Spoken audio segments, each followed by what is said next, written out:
Hi, it's Educator Jo, and today we will be reading There's a Sea in My Bedroom, written by Margaret Wild, illustrated by Jane Tanner.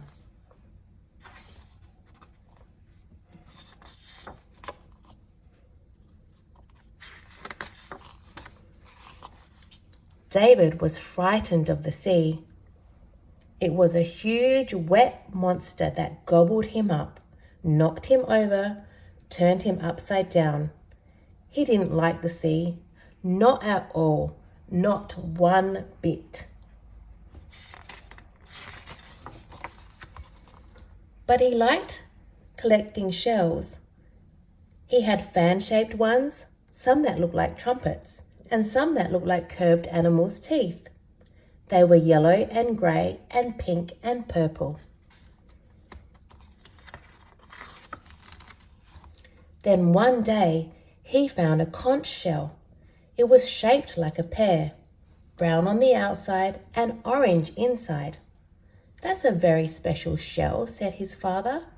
"If you put it against your ear, you can hear the sea inside." How could the big scary sea get inside a small shell? Wondered David.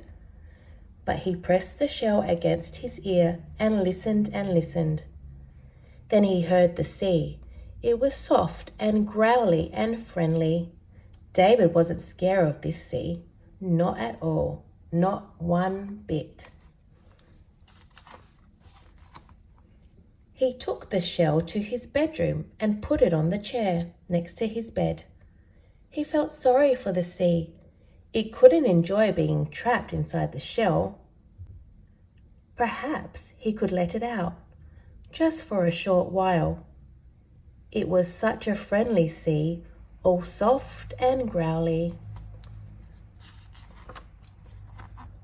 He stroked the shell and whispered, "Come out, sea, come out.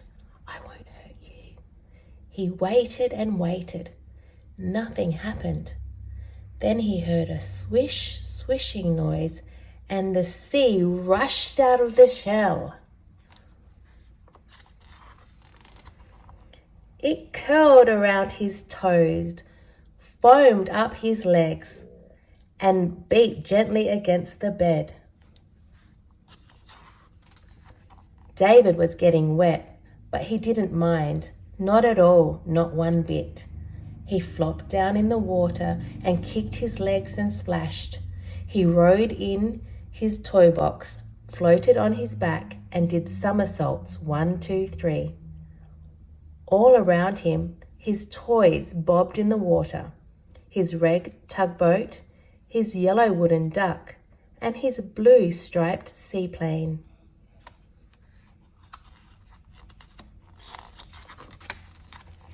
He scooped handfuls of foam. The bubbles disappeared quickly in his hand.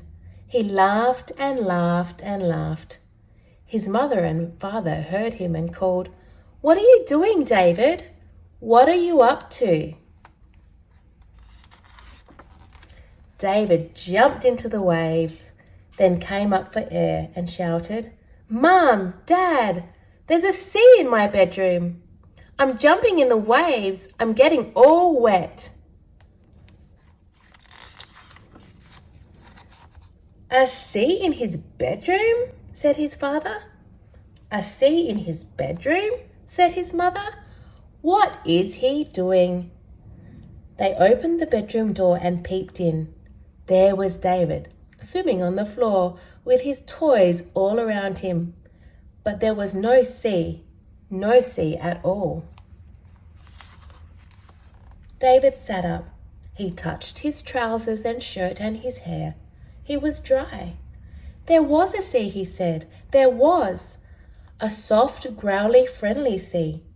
It lives inside the shell. It's gone back now." His father smiled. "It's not a real sea," he said. "It's just a noise that shells make when you put it against your ear." But David knew there had been a sea in his bedroom. There was even a small pile of sand underneath his chair. "Look there," he said. "Look there." I'm going to keep it always. I'm going to put the sand into a jar. Shall we go to the beach tomorrow? Asked his father. You can go swimming in the sea. Yes, said David, that would be fun.